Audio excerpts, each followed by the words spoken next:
இலங்கை கடற்படையால் சிறைபிடிக்கப்பட்ட 75 விசைப்படகுகளை விடுவிக்க வலியுறுத்தி நாகை உள்ளிட்ட 6 மாவட்ட மீனவர்கள் இருநாள் வேலைநிறுத்த போராட்டத்தை தொடங்கியுள்ளனர்.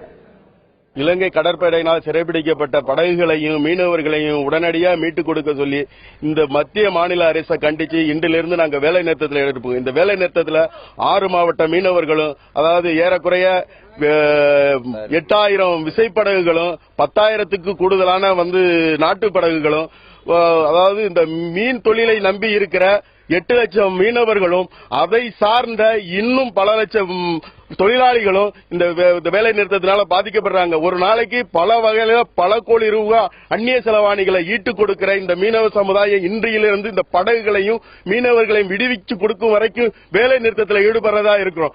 இதுலயும் எங்களுக்கு முடிவு தெரியல. நாளைக்கு அனைவரும் நாகப்பட்டினம் தபால் நிலையம் முன்பு 10,000க்கு அதிகமான மீனவர்கள் மீனவ குடும்பங்களோட உண்ணாவிரத்தில் இருக்க ஈடுபடுறோம்.